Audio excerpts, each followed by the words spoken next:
Good evening, folks. What is up? It is the SEC After Dark. Joining me, as always, is my drink, my Moscow Mule tonight, and also Stephen Willis and Jeb Beecham. What's up, guys? What is up, Corey? The bottom of this cup. That's what's up. Yeah, plenty of alcohol tonight. It's good night. Good night. Yeah, I'm drinking some Tito's vodka with mixed with a little bit of that. It's not really a Moscow Mule. It's just kind of like the quick version. So the chat is ready and raring to go. Got an action-packed show as always. A heavy week 6 that we're going to review. As you see below, the Tide got rolled. I say that with a little bit of hyperbole. They didn't get really rolled, but they did go down. We'll recap some of the other games. There was some exciting action in the SEC. We'll preview Week 7. That's highlighted by College Game Day traveling again to Athens. It's going to be Cats and Dogs. And then there's some other games as well that we will talk about. And, of course, your favorite segment, our picks. So let's get into it, gentlemen, shall we? Yeah, and also before we get started, how much money would you have taken from somebody if they told you in the preseason that game day would come to Georgia twice, and it would be for the Arkansas game and the Kentucky game? I would have ran far from that bet. I would have said absolutely not. Yeah, that's absolutely crazy. I would have thought they would have been in Jacksonville, and that's about it. Because obviously they came to Charlotte for that game with Clemson, but to come to make 2 trips to Athens for 2 top 10 matchups with Arkansas and Kentucky is ridiculous. But I will take it, right? So let's get into it. Speaking of Georgia, we'll get to them here in just a minute. They dominated Auburn again, but A&M, congrats, Jimbo Fisher.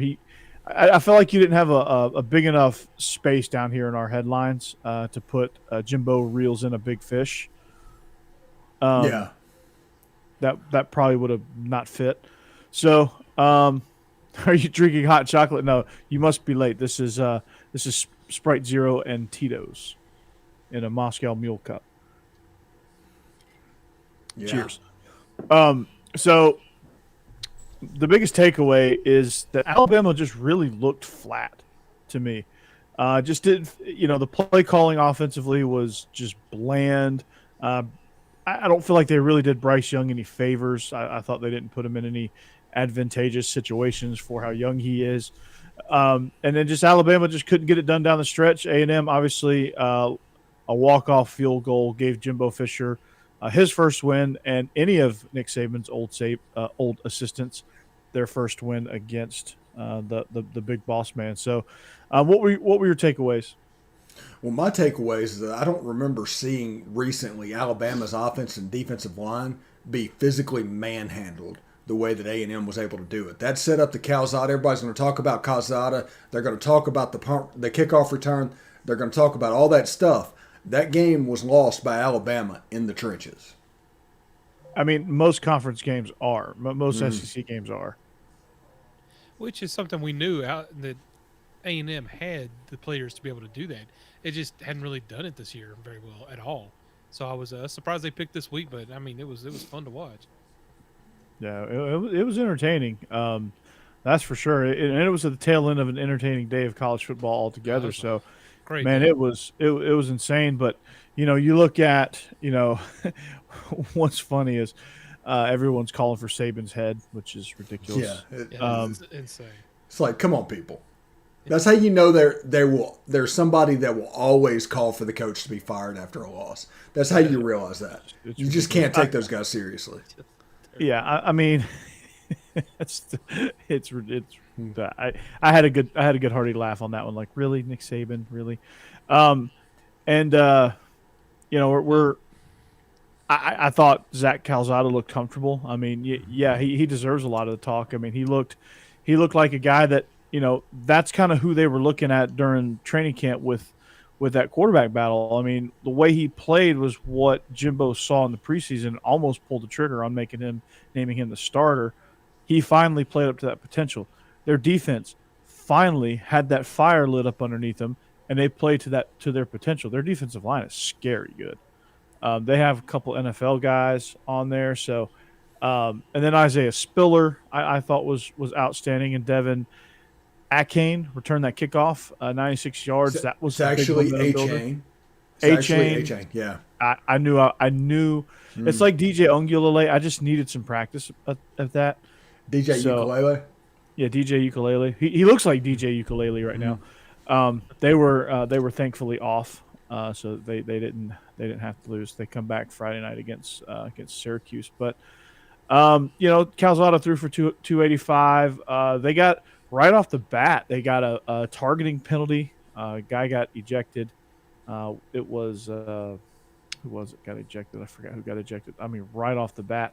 But Jamison Williams for Alabama. Holy cow, man! Is there a more electric receiver in this conference? Yeah, I think he plays for Arkansas, but Jameson Williams is close. I mean, dude's explosive. I mean, Yeah. he is a big play waiting to happen.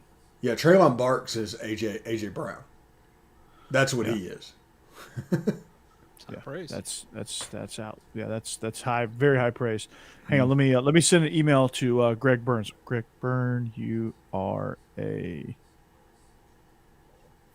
okay. All right, click. All right, send. All right, cool. I, I'm trying to go after my idol, John Gruden, in email etiquette. So let's send a few more emails while we're out. But if you want to email the show, you can. Steve, give them your email. Yes, you can hit me up and email me at positivelyolemiss@gmail.com. You can hit me on Twitter at the Stephen Willis or at Old Positively. You can catch us on Facebook at facebook.com/Palmcast. And of course, you can catch us on YouTube at Positively Ole Miss. Subscribe, hit the bell. You'll not only know that we're streaming, you'll know what we're streaming about. And of course, we're on Twitch at Positively Ole Miss. All of that is down there below Jeb and below the La Terrain thing, all of our social stuff. And I think you can catch Corey at the Believe in Georgia Dogs. We're streaming there. You absolutely can. Absolutely can. And I'm excited. I paired it with the preview for the Biscuits and SEC, so I'm excited to run that on my channel as well. We're having Vinny Hardy of Believe in Kentucky on our show tomorrow night, Israel and I, so that'll be good. We're recording there. We record live the tape. We stream live. We stream Friday mornings, but we go live the tape right now, and it's been working out really, really well. Our numbers are. Our show's starting to grow over there as well. So we appreciate it, and we appreciate each and every one of you, because without you, I wouldn't be having this nice Sprite and Tito's. So anything else stand out with this game to you guys? I mean, just A&M, they played their A game. And, to me, Alabama, a lot of people are saying, yeah, they're not as good as we thought. No, Alabama's still good. Alabama's still elite. They'll still be in the playoff picture. They're probably still going to win the West. So they're not going anywhere. But they put so much effort into preparing for Ole Miss, and they were so laser sharp for that game. Mm-hmm. It was only natural that you would come down a little bit, and A&M was sky high. I mean, it was a clinic on the slot fade in College Station Saturday night. Mm-hmm. Absolutely. Jeb, any last takeaways? No, I think a lot of us thought that Ole Miss might expose some holes in Alabama last week, and it didn't really happen at all. But I think what we saw from A&M that really, you mentioned earlier, I think defensive line, just getting after that quarterback, Bryce Young, all night, really disrupting his play, helped them a lot. And it was just ended up being a shootout that A&M was able to win at the last second. It was great. And like I said, I think the play calling in clutch situations has to be better. Yeah. And welcome to the show, William. If you have any questions, hit them up. We'll take care of you. Thank you for joining us. Yeah, absolutely. I'll give you a ceremony hottie toddy, even though that doesn't match my background here. But yeah, drink. Somebody's drinking a White Claw there. I love it, man. That's Cassidy. She's probably drinking 7 after College Station. Those may be facts. Yeah. But we don't make up facts around here, so we're going to need a picture to prove that. We're going to need a picture of your carnage, Cassidy. To Cassie, prove that. where's our executive producer, our associate producer? He's probably had one too many White Claws. Yeah. She probably drank him under the table. That's probably what happened. So let's talk about his favorite team. Speaking of our associate producer, let's talk about his favorite team, the Auburn Tigers. That's right, they War host Eagle. War Eagle. That's what Jake wanted. Jake passed along a hearty War Eagle for everybody here tonight. So on behalf of Jake Thomas, War Eagle.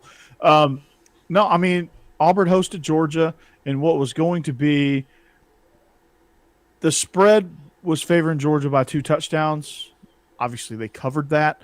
They totally dominated. I mean, Auburn, no surprise, got off to a hot start. Got a quick 3 points. It's been the first team that's actually been ahead of Georgia in a contest. Bo Nix looked sharp on that drive, and really on that drive only, with the exception of maybe 2 or 3 other series, he really looked sharp. But otherwise, he was same old Bo Nix, running around for his life, not really looking down the field, missing wide open receivers, throwing fastballs from me to you, Steve, to his running backs, one resulting in an interception. I mean, he was just erratic all over the place. The Georgia's defense disrupted him, and slowly but surely, Nakobe Dean is becoming again, I guess you could say a slow start. The atmosphere at Auburn, this was their first true road. Auburn can be a really, really tough place to play. And they crammed a few in the end zone. They did it all, man. And this Georgia team that I've seen, A, since Kirby Smart's been there, and B, since I really started paying attention to the Related to Phil. Mm-hmm. He is. Okay. Yes, that's Phil's son. Receiver.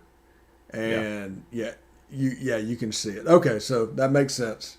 Demerit for you, Jake. Mm. So yeah, I mean, it's just Bo Nix. You really don't know what you got in TJ Finley, so why don't you put him in and find out? So okay, and see, I look down and it's like Jarquez Hunter. Every time I look down, Jarquez Hunter's in the game, and I was like, okay, you have one of the best Sean running backs Shivers too. Yeah, and, but not Tank Bigsby. Okay, it's okay. Yeah, I hate to say it's nice to know that he's banged up, but it's also nice to know that he hasn't been misused because he is banged up. That's what I'm talking about. It would have been an indictment on Brian Harsin if he wasn't playing. Oh, that would have I mean, that's almost a fireable offense right there. Not playing Tank Bigsby, one of the best running backs in the entire country.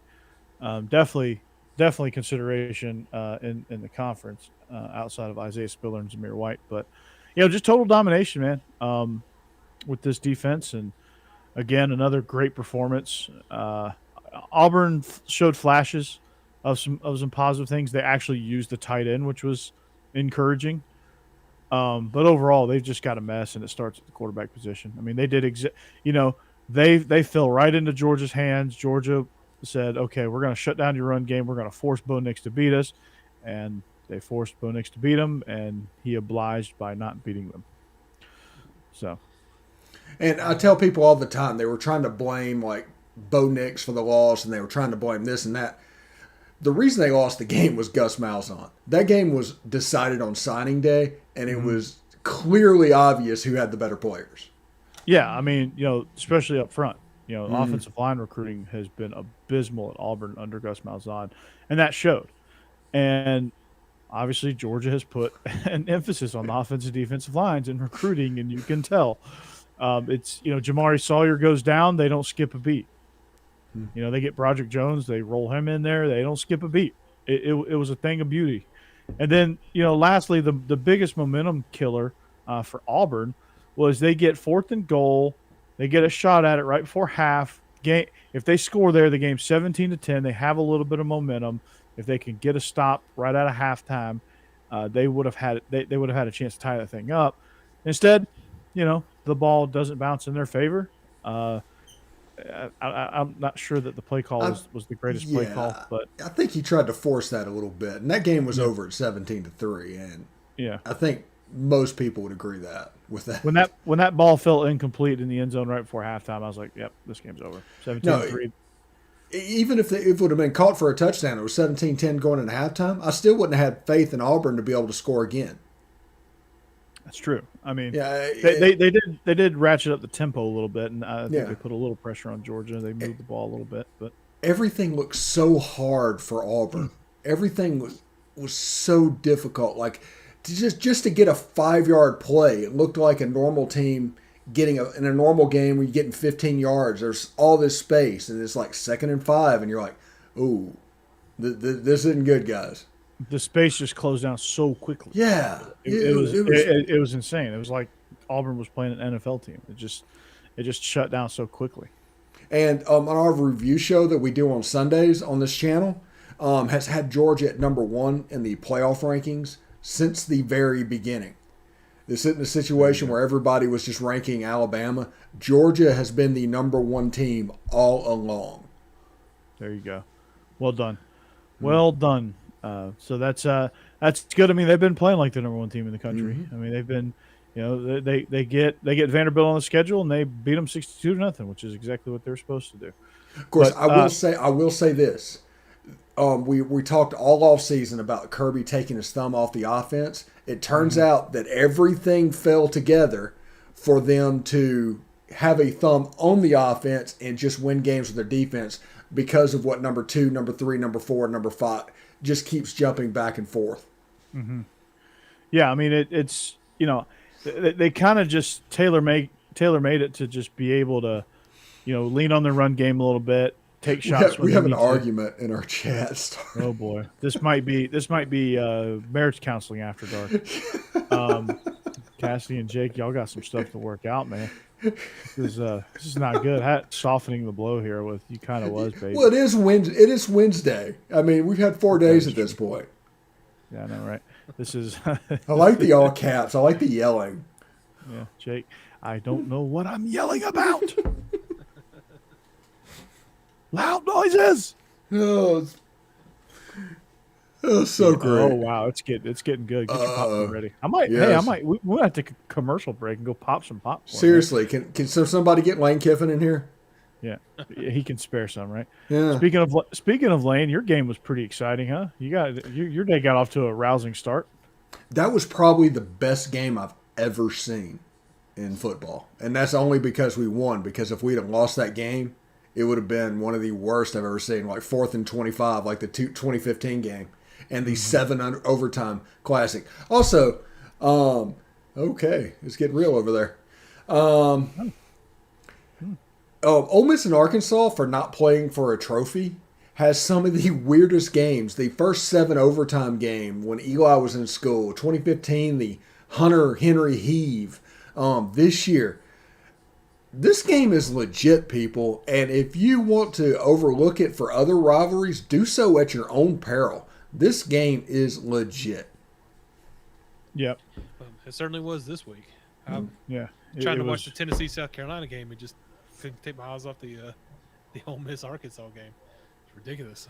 Yeah, I was trying. I was like, man, this Texas OU game is pretty fun. But I was living the 2-screen life there.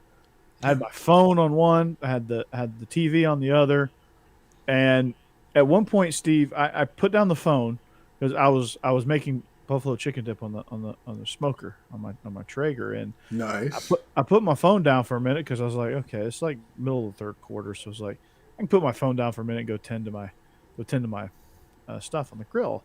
And I come back and there was 3 touchdowns that were scored. I was like, what in the hell?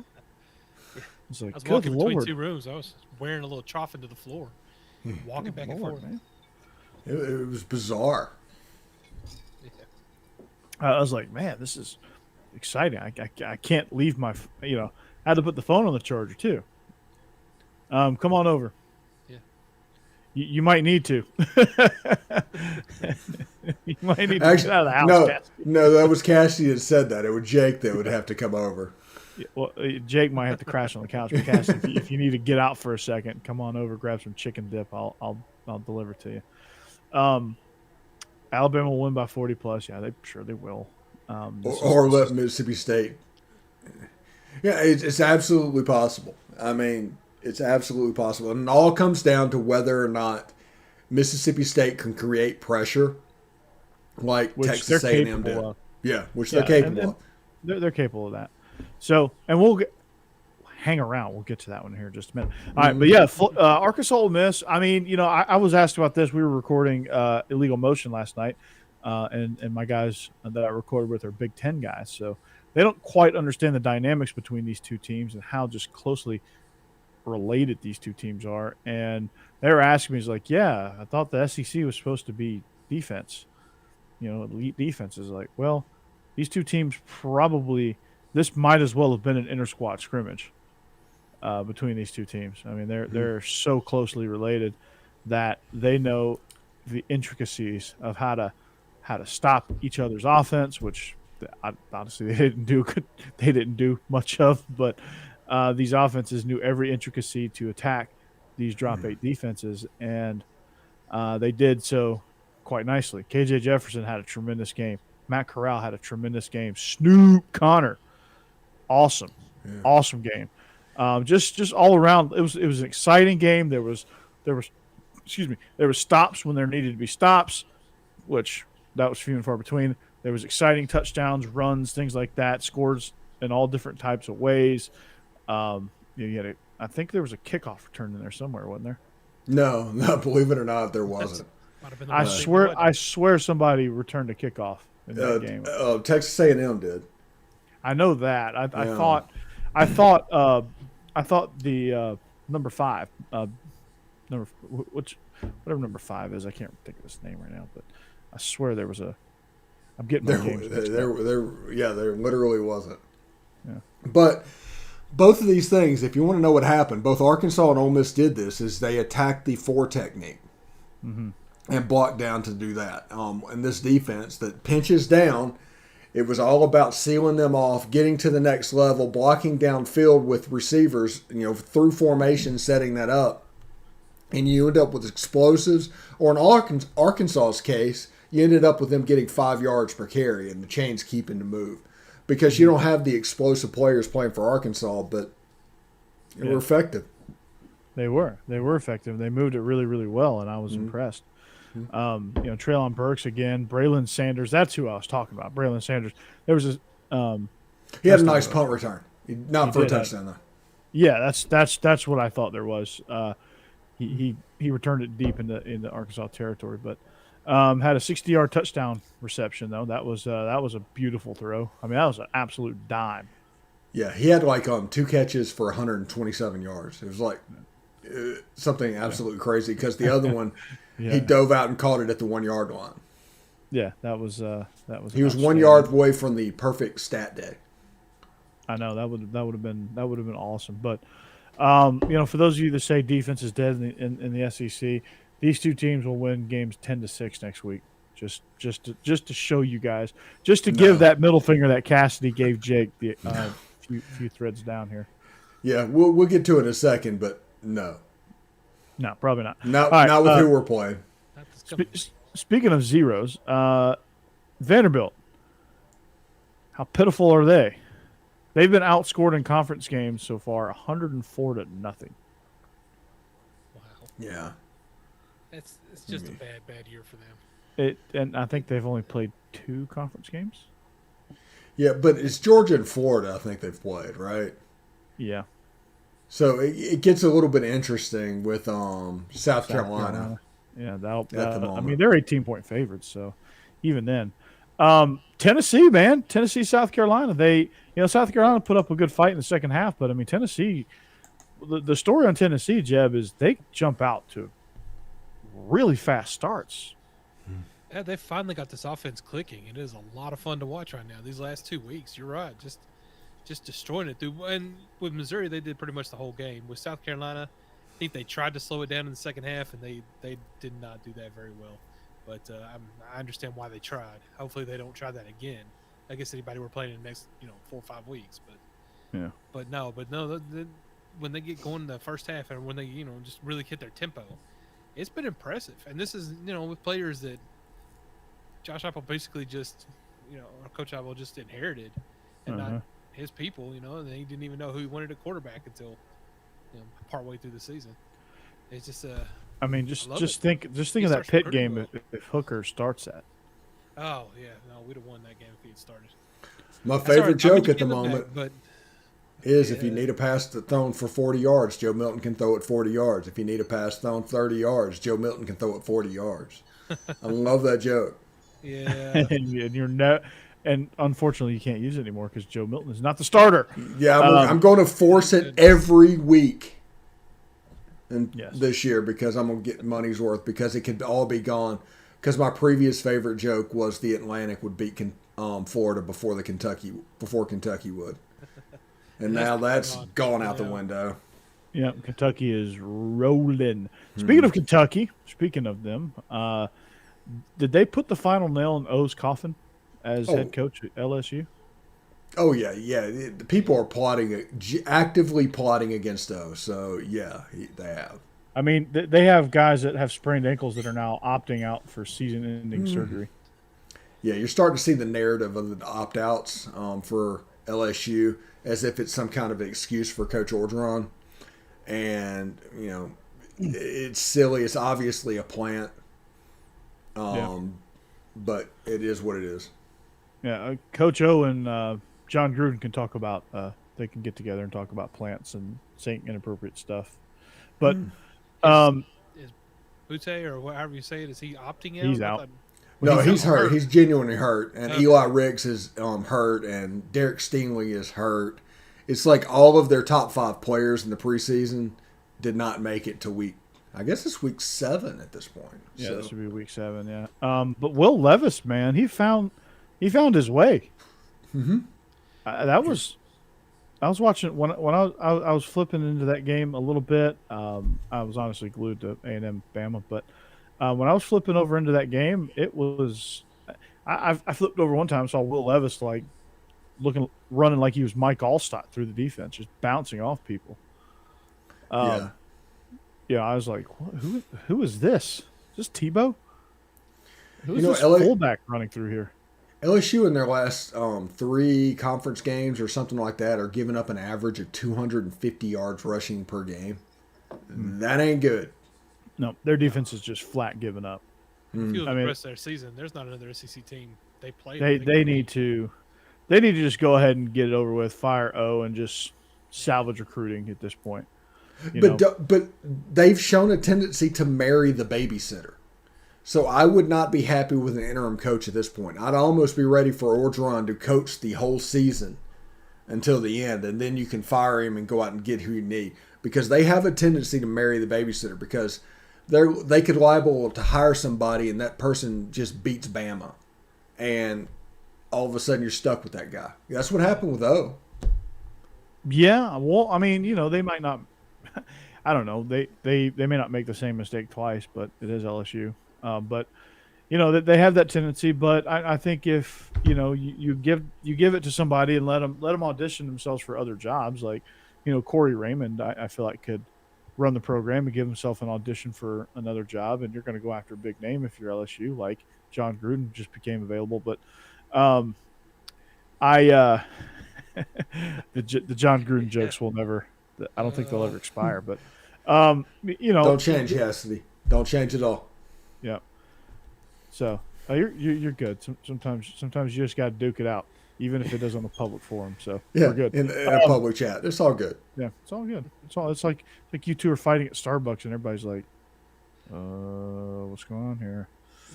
Just pay your bill and let's get out of here. The benefit is that this is Walmart, nobody would think anything about it. Oh, this is normal. This is normal behavior at Walmart. I was at the post office. Yeah, I know. Insert joke here. I was mailing my Windows 95 disk. Yeah, let's hear it. I was at the post office. I was sending off an Amazon return package, and this lady just gets out. She's like, I don't know who she's yelling at, but she's just yelling at somebody, and like she's yelling at somebody. And she gets back in the car and like slams the door and starts yelling through the window. Still, no clue who she was yelling at. So, that DARE program, I don't know if they still have that, but pay attention or you'll end up like that lady I saw yesterday at the post office. But Kentucky found some offense. They took care of the rock. They dismantled LSU, which is good. That's good news. They're going to come riding high in Athens. But let's take a palate cleanser. Anything else from the week that stood out to you guys? No, I think we ran Yeah. through everything outside of Yeah. Missouri and North Texas, which All right, cheers, I didn't gentlemen. watch. Let's palate cleanse and move on. Yeah, yeah, it's been a night. Sorry. Yeah, man. Yeah. I can drink All some right. water. I'll drink some water. There you go. Hey, you just chugged your beer. There's no shame in that. All right. So this coming week we have some very very interesting matchups. We're going to start with the one that was deemed worthy of getting College Game Day back to Athens. Dogs and Kentucky? cats. Oh. Yeah, Kentucky is the sole reason College Game Day is coming in. John Calipari's got a great squad. I think he's got some lottery guys. They're wait. We're not Yeah, talking Hubert about Davis is a great game day. Oh, you mean the other game day? Okay. Yeah, so no matching highlighters with Digger Phelps. So yeah, Kentucky comes rolling in. I got bad news for Kentucky. It's their style of play, their offensive philosophy plays right into Georgia's strength. Georgia's defensive front will eat their run game alive. They will eat Will Levis alive. Unfortunately for Kentucky, I like Kentucky. I've been rooting for Kentucky, but this game is just not a good matchup for them. I just don't think they're going to be able to really get the ball to Wan'Dale Robinson consistently. Will they score a touchdown? I think they could. Wan'Dale Robinson's a special guy. I think he'll get one, but they're not going to do much else. This game the line is Georgia laying 23 points or 22 and a half, or I think that's 22 and a half now. Which is absurd for a 1 versus 11 matchup. Like, that's absurd. Usually those games are, 6 and below, and usually in favor of the home team. But this environment is a 3:30 Eastern kick. This environment is going to be insane.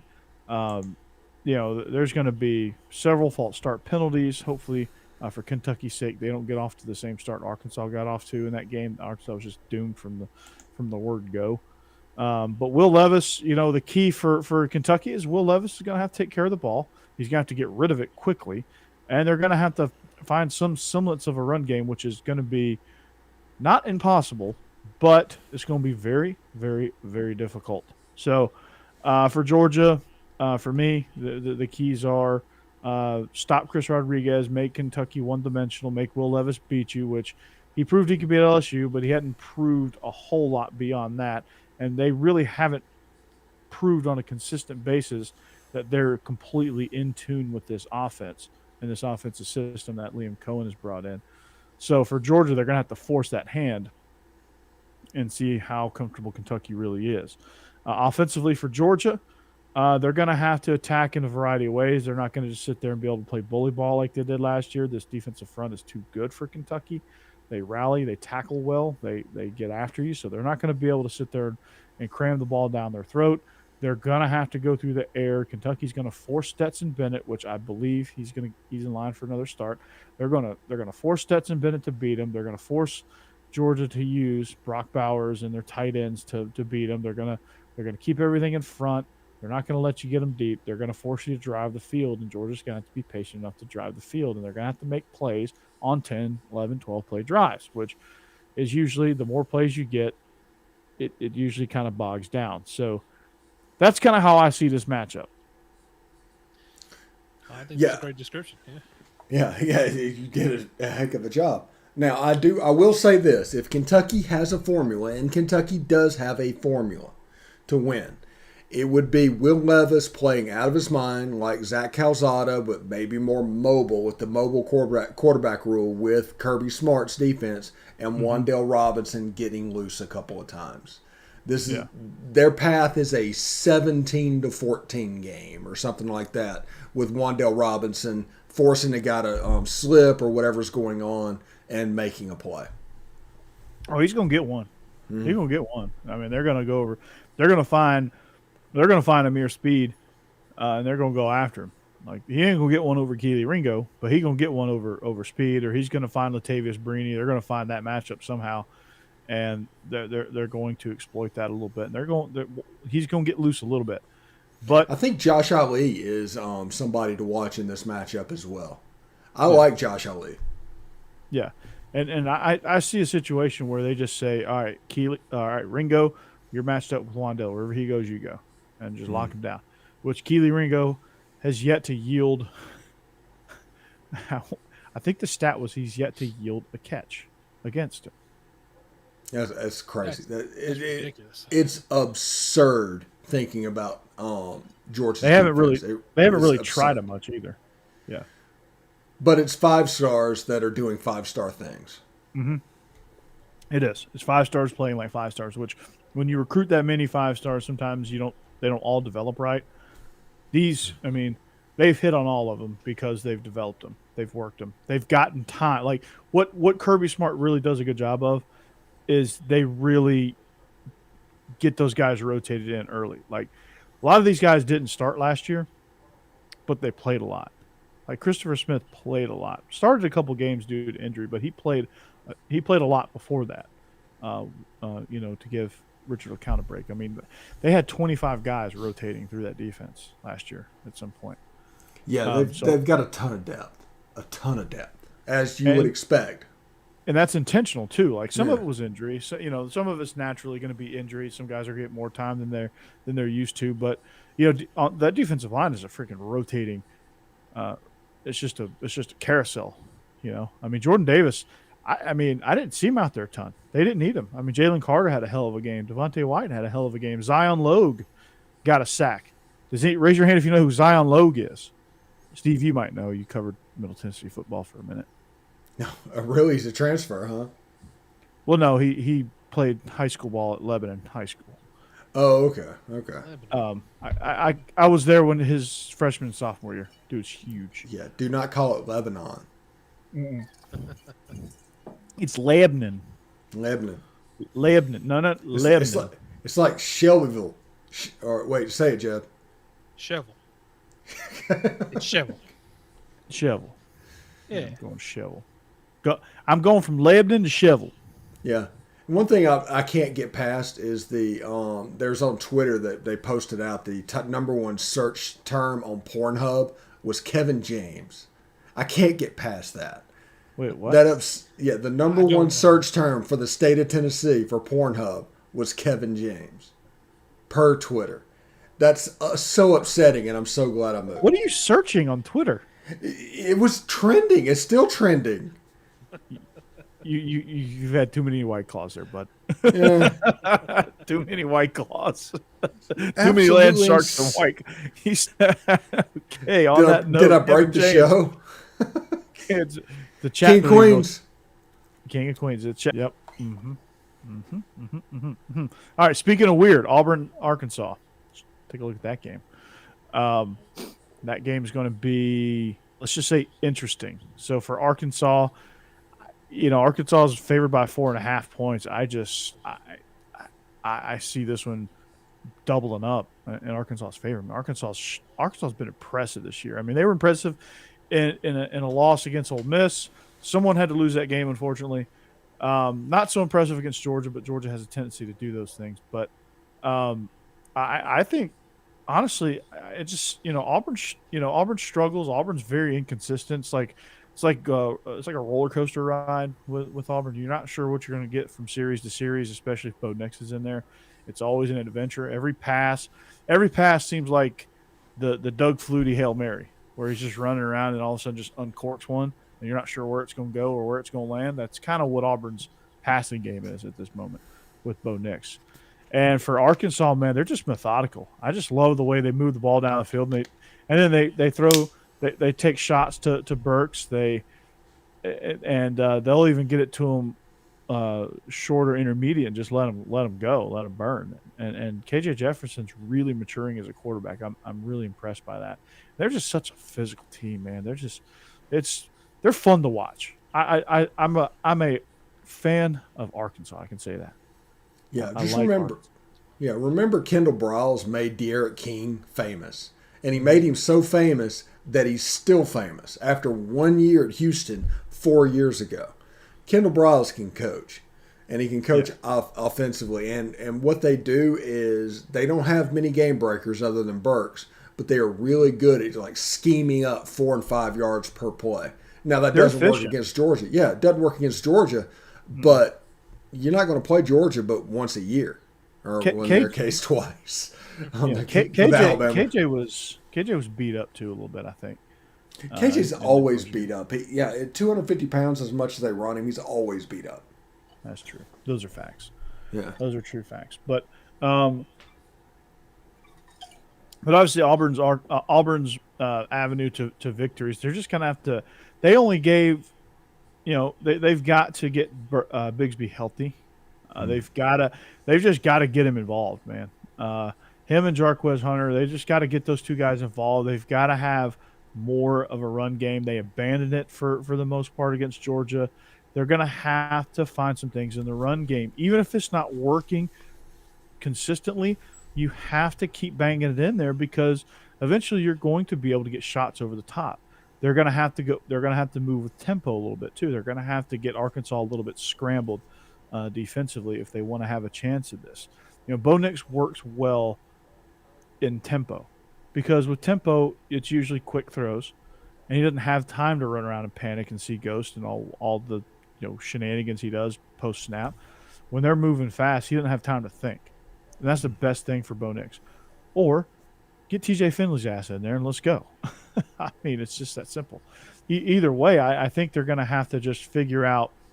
They're going to have to find their identity. They're just lost right now. They're just kind of fluttering. They're a good team. They have a lot of talent. They need to fix the quarterback position, and they need to find an identity. Whatever that is, find it and go with it. Yeah. When Ole Miss lost in 7 overtimes against Arkansas, it was the first of 3 straight losses for Ole Miss. So Arkansas beat them over and over again. If they come out slow against Auburn and allow Auburn to front run a little bit to where it's not so reliant on Bo Nix and what's going on, Arkansas could be in a little bit of trouble. They're not made to play catch up. So it's imperative in this game, whoever gets off to the fastest start is probably going to be the team that takes it to the finish line. I thought you were about to say whoever scores the most points is going to win the game. Yeah, well, yeah, that's a maddenism. It is. Boom. So how about the game of the century for you two? Ole Miss, Tennessee. It's going to be a checkerboard out.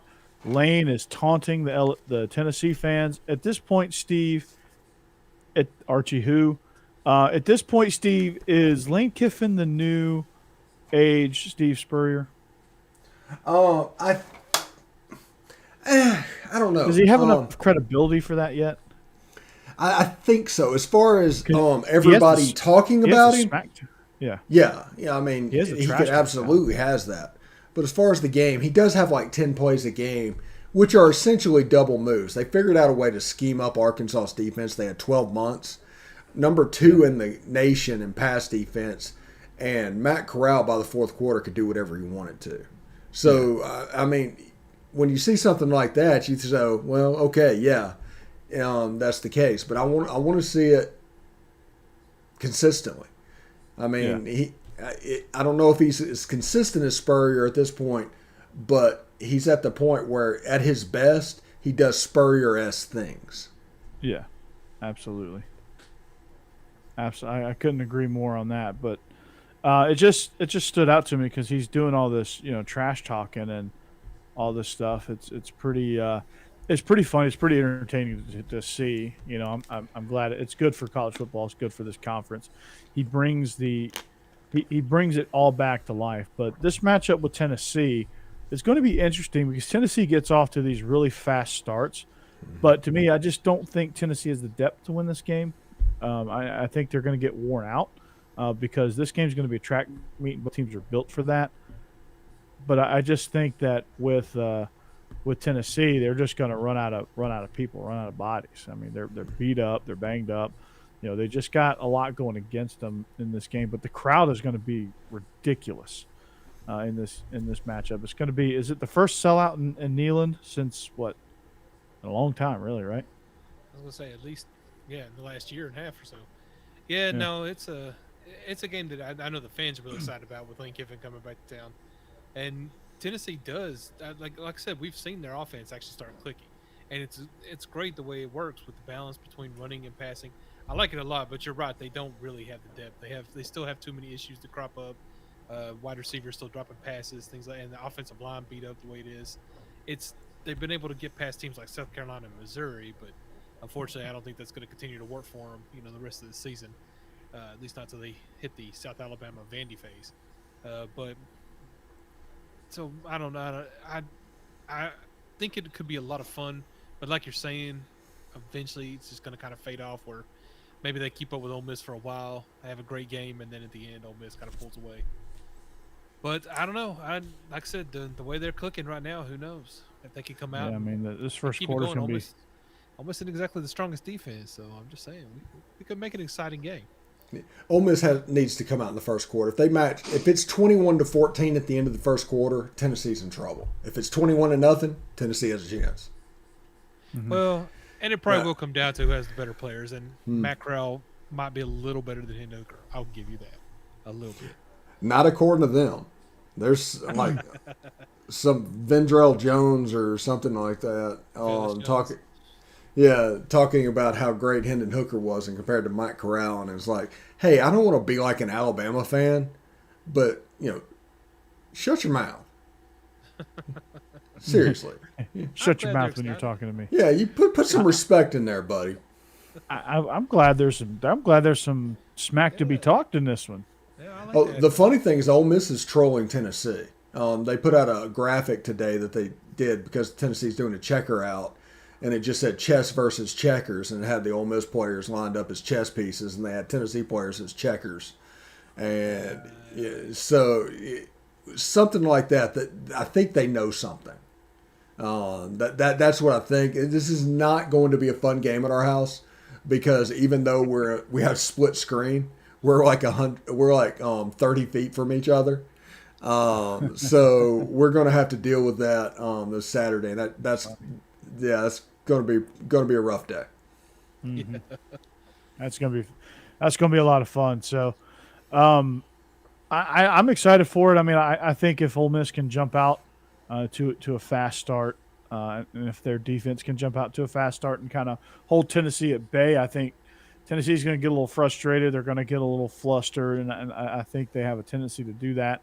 And then the second half is going to be where kind of, Tennessee's kind of struggled after halftime lately. I mean, they let South Carolina back into the game. They have a hard time reapplying the gas pedal, and that's kind of where they run out of juice. And Ole Miss, if they want to make this thing what they should, based on rankings and based on personnel, they're going to have to put the pedal on the floor coming out of halftime, and I think that's their best shot of really kind of pulling away in this one. Yeah, two keys in this game. First of all, does Jake Springer play? If Jake Springer plays, that defense is infinitely better than it actually is. And the other thing is, assistant coaches basically have enough time to walk down to the locker room, turn around, and walk back to the press boxes so far away. So halftime adjustments almost have to be made before you leave to go down to the locker room because that press box is just so difficult to get where you're going. Mm-hmm. And Neyland Stadium's just one giant bottleneck. So yeah, been there. I call it Tinker Toy set because that's what it looks like. It's a Erector set. Yeah. The giant Erector set. Sorry, Joe. I think that's all right. I think Tennessee's defense has played a lot better than I expected them to this year. Honestly, I've been happy with them, but it's not been against an offense like Ole Miss. So. And I think they're out there starting middle linebacker for the season. Yeah, yep, he's gone for the season. I think they're getting several people back healthy that have been out, but not him, unfortunately. Yeah. You're going with the black jerseys too, the dark mode again. You should. That should just be a permanent uniform. That should. But I like at least should be a permanent helmet. Yeah, that's the helmet you need to go with moving forward. I mean, that thing's real sharp. I mean, it preserves all the natural traditions and it makes them stand out, actually. So, all right, guys, that's going to wrap it up for our preview segment. We're going to move right along into the best segment in all of the show, the whole show, really, and all of the universe. We're going into our picks. All right, so let's recap Week 6 real quick. Steve, myself. Went 5-4 last week. Jeb, not so good of a week. You went 3-6. Jake, you went 4-5, and Craig had a rough week at 3-6 as well. That brings our overall record. Steve, you're sitting at 32-34. Jake, you and I are sitting at 36-30, along with Craig. Jeb, you're sitting at 28-38.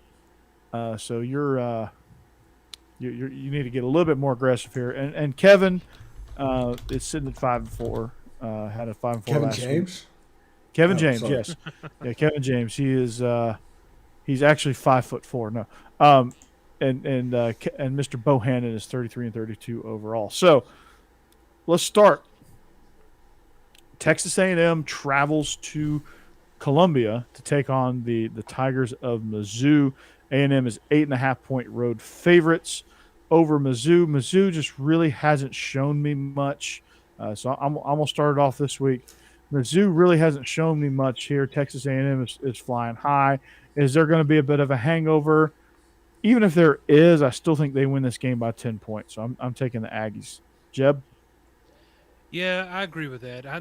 Missouri started off, the offense playing decently. Defense has been bad all season, but to me, they're just fading away, kind of like they did last year. And I think A&M's going to come in now, having finally kind of found themselves and be able to cover this spread. So I'm going with A&M.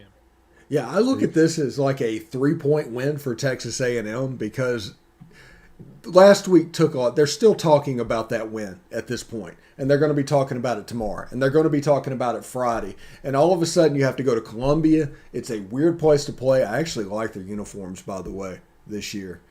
They can look really good, but it could be a situation where they can win the game. But I'm not quite ready to call just upset alert at this point, but I think it's on the table, like straight up upset alert. Oh, okay. That's very bold of you. So here we go. All right, so Steve's taking Mizzou. Jake's going to take A&M as well. I'm not sure where Craig stands on this one. Okay, so our next game is going to be Florida. 11-point favorites at LSU. This one is very, very interesting because it is at LSU. However, the nail is in the coffin. LSU is all but completely checked out, so I'm taking the Gators here, and I think that's going to be a clean sweep for all of us, right? Absolutely. Yeah. I don't know if anybody's going to take the LSU, but I mean, we'll see. I'm rooting for it. Do that. I need to catch up. Nice. Nice. All right. Our next game seems to be unanimous as well. But we just talked about it. Auburn is traveling to Fayetteville. Arkansas is 4.5-point home favorites. I'm taking the Hogs for all the reasons I listed earlier. They're just their style of play. They're efficient. They're effective. They're physical. KJ Jefferson is really turning into a mature quarterback that can beat you in a variety of ways. That can do a lot of different things. So I'm taking the Hogs here, and I think we're pretty unanimous, right? Yeah, last week I took some long shots trying to catch up. Didn't work out for me. I debated it on this game as well, maybe going for Auburn, maybe having a good game, but they just, in the SEC play, they just have not this season. They've not gotten it together. And Arkansas is just playing too well, so I can't pick against them. Right. Yeah, Arkansas. In 2001, after the 7 overtime game, Ole Miss lost 3 times in a row. In 2015, after the Hunter heave, the last time a game like this was played, Ole Miss went and just beat the brakes off of LSU. So I'm going to think Sam Pittman has those guys ready to go, and this is an Arkansas standout win. Absolutely, and Jake is going with Arkansas as well. All right, we roll into Athens. Kentucky comes into Georgia as 22.5-point underdogs. I'm taking UGA because our rule this year is take UGA, which is kind of counterintuitive to what UGA used to be. Which, if it was a spread that was over 3, you took the points, but not anymore. I think Georgia's going to cover this one. It's just a horrible matchup for Kentucky. Kentucky's really good. They do a lot of great things, but I just don't think they're going to be able to this week in a hostile environment. I'm taking the dogs. Yeah, I dislike that spread, but what can you do? There's just no holes on defense for Kentucky to attack. Maybe they get lucky, like you're saying, Mondo, somebody gets behind the line a time or two, but I can't bet on anybody to be able to score too many points on Georgia this season. Yeah. It gets a little bit weird if Kentucky scores 10. Yeah. I think they can hold Georgia to less than 34, I can see a 31-10 game, but that is enough to cover the line, essentially, for Kentucky. But I just don't, at this point, I don't think it's going to happen. I don't think they can score 10, honestly. Wow. Yeah, I'm right there with you. And it's going to be tough sledding. So, all right, let's move on. Vandy at South Carolina. South Carolina's 18-point favorites. That baffles me. But my rule this year is do not pick Vandy against any spread. I don't care if it's 50 points or 2.5 points. I'm taking the Gamecocks. They are just a more complete team. They play hard. They have a few things that they can hang their hat on. So I'm going to take South Carolina here. Yeah, I agree. I don't think South Carolina has played that badly this year. They're just not a great team. But Vanderbilt is just terrible. I mean, anybody that can let UConn hang around as long as they did. No, I've got to pick against that every time. Mm-hmm.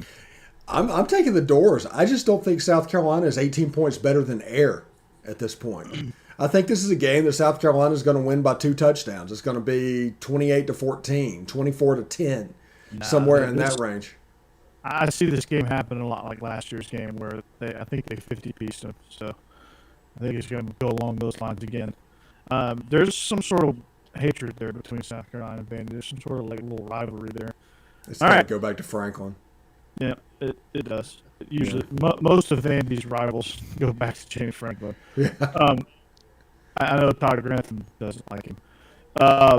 South Carolina, Jake's going with South Carolina as well. So Jake has got A&M, Florida, Arkansas, Kentucky, South Carolina. Not sure that I'm surprised at who Jake's picking in this one, but Bama comes in as 17.5-point favorites to the land of the cowbell at Mississippi State. I'm taking Bama here because, well, Bama, they typically cover spreads. And I know they kind of broke the rule last week against A&M, but usually after a loss, they'll probably roll Mississippi State. This game will be like a 45-10 type game here. I think it's gonna get ugly. Mississippi State doesn't have a whole lot of chance. Oh yeah, I'm glad it's Mississippi State, not Tennessee this week, because I think Alabama's going to play angry, and that's not a good sign. Mississippi State, honestly, Mike Leach's system is working better than I thought it would. They look pretty good. They're still very one-dimensional though, and I don't think that's going to be able to do much against Alabama. But not a good matchup here. It's like Remember the Titans. It's like Novocaine, baby. It works every time. there you go. 60% of the time, it works every time. Yeah. The Willis family, the Willis Beecham family rivalry here. Ole Miss at Tennessee. Ole Miss is 2.5-point favorites. Matt Corral, they're on the road in Knoxville. It's a checkerboard out. I'm taking Ole Miss because they're just too explosive of a team. I think this game it's very much a pick 'em at 2.5, but when the spread's that low, it's just who you think is going to win at this point. So I would take Ole Miss, and I think they're going to win, and I think they could cover a 7-8 point spread too. No, Hypo has that offense just firing on all cylinders. I think they come out, get a good fast start going. Everybody's just it just becomes a shootout at that point. And Tennessee, not the greatest defense, but has some good playmakers, just some people that can create turnovers, and they end up winning that game. I almost got to do that. I'm picking the Vols because I love the Vols. I am going to take the Rebs because Matt Corral is the best player in college football, and at 2.5 points, it's basically a straight up pick, and I think Ole Miss is just going to win the game. There you go. Basically, pick them, you just who's going to win. Mm-hmm. All right, OU. Actually, Oklahoma State, Okie State at Texas. 5.5 or 5-point favorites. Texas is at home. Okie State's showing me something. They're proving something a little bit. They're playing a little bit of defense up there with Mike Gundy, and they're actually playing some pretty good ball. Texas is reeling a little bit right now. I think they're going to try to figure themselves out. They're a team that's very inconsistent. They haven't figured themselves out yet. I don't think they know kind of how good they are, how good they can be. I'm taking the Cowboys here on the road. I just think they're just playing better football right now. I don't know. Texas, that game last week was exciting. Texas came out really fast. Looked like they were just going to dominate that game. Unfortunately, once Spencer, whatever his name is, got benched there, Oklahoma was able to come back. Oklahoma State is very good, though. So, I honestly, this is kind of a toss-up for me. But I think Texas is just playing really well right now. If they can knock down that defense a little bit, I think they can win this game. Yeah, I'm going with Texas, but although I think about it, it would be Cowboys versus Cows, essentially. So it would be kind of like that. But I'm going to take Texas. I'm going to root for Casey Thompson to do his thing. And I think they will win. They're 5-point favorites. So that's like a touchdown. Yeah, I think they're a touchdown better.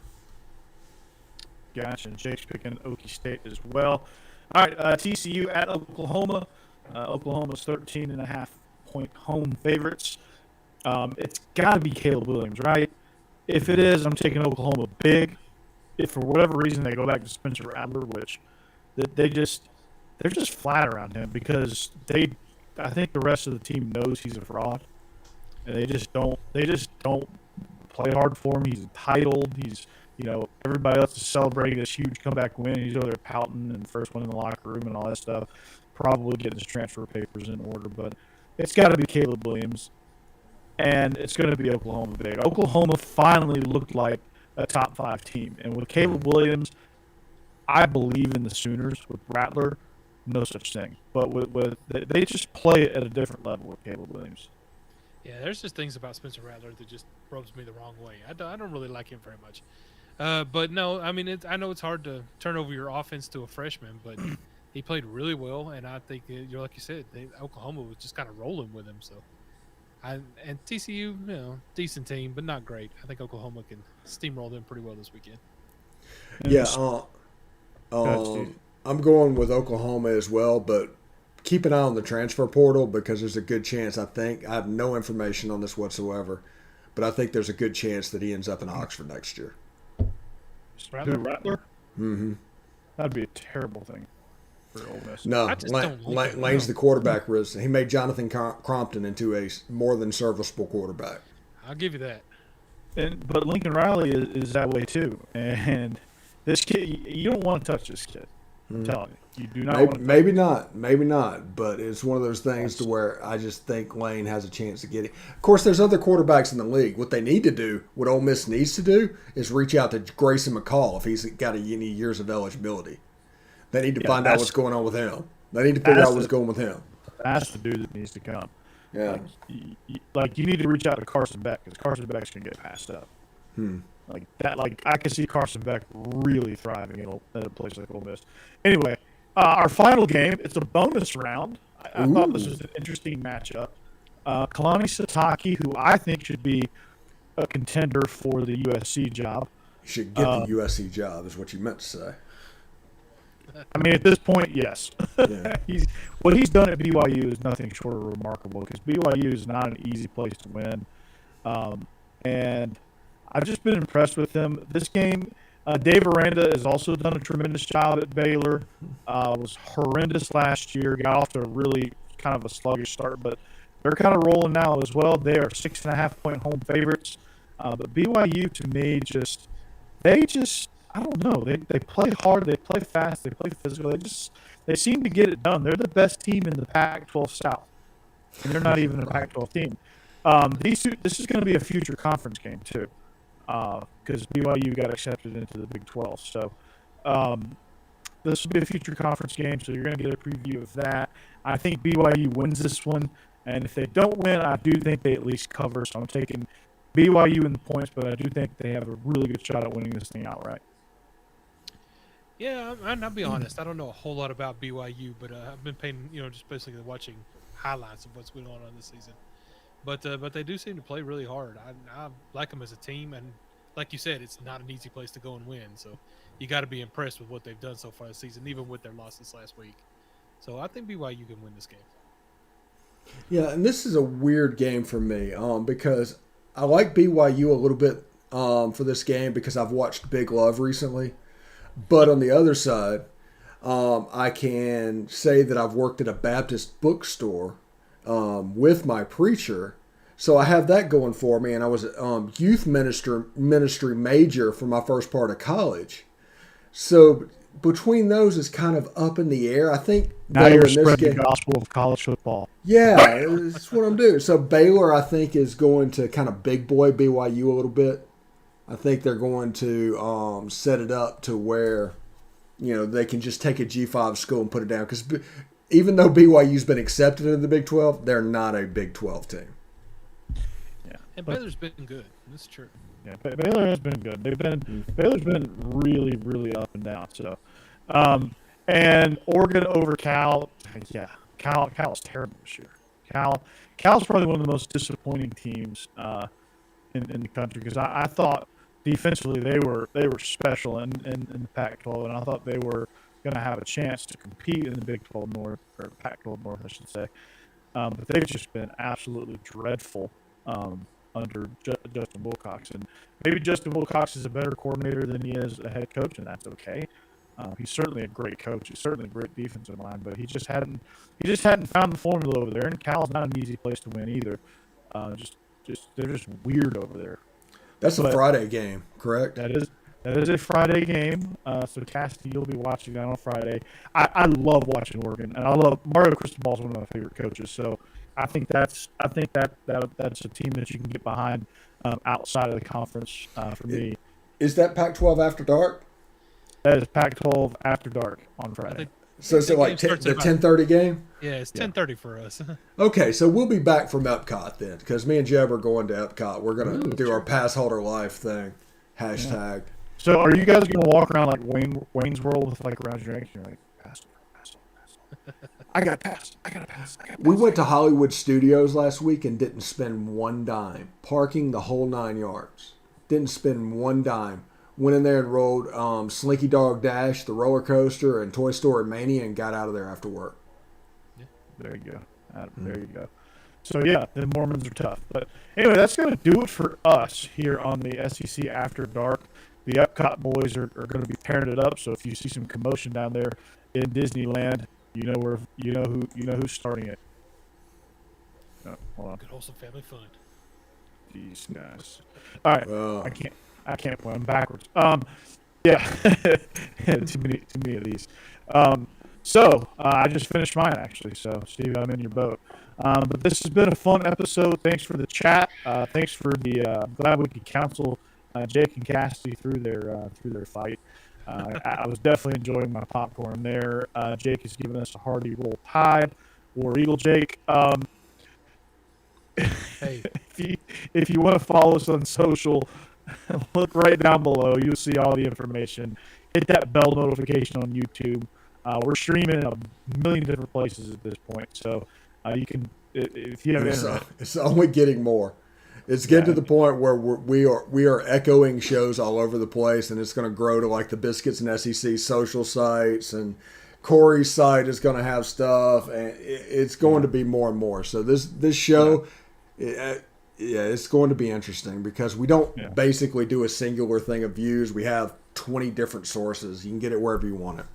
Yep, exactly. And so you can drink along with us. You can join the chat if you want to come in. Live, or if you just want to watch it on demand, that's fine. That's how I catch Best of the West. Jake and Kevin are doing a great job over there with that show. I listened to that a little bit. So that one gets me fired up there. That one gets me kind of caught up on all the action in the West. Of course, you can catch me on Beast of the East with Craig Ladd. We stream typically on Monday nights unless we have to call an audible, which we shouldn't have many more audibles because my high school season is wrapping up. So we shouldn't have many more. We shouldn't have much more audibles there. You can always find us right here at SEC After Dark and Believe in Georgia Dogs. For me, you can find that on my YouTube channel and on all my social media there. Israel and I, we're welcoming Vinny Hardy of Believe in Kentucky. We're starting a home and home series with Vinny. So next year we're gonna stream on his platform, and he's gonna be the host. And this year we are the host. So we're gonna try to do it in You stream on them both, buddy. You stream on them both. Yeah, and eventually we're gonna work towards that. I'm gonna get that out to Courtney and them over at Briggs TV. So we're gonna figure that part of it out, and we're going to. This thing is growing, man, and I'm excited to be a part of this train. If you're not a part of the SEC After Dark train, hop aboard. Tell your friends about it. Let's get this thing rolling, man. Let's be the fastest growing SEC show. And we've got a nice little time slot carved out here. You know, you get all your stuff during the day, but you can kick back, relax, crack open your beer, and drink it with us, because that's kind of what we do. We're for the fan, by the fan, of the fan. Oh, and by the way, tomorrow night about 8 o'clock Central, 9 o'clock Eastern, I will be getting on with Kyler Kirbyson of the Believe Network to talk about Tennessee. We're going to do a live preview. I think I might ask Jeb to join us too, and we'll just basically take this design over, and we'll do about a half hour with the chat open, and you guys can participate.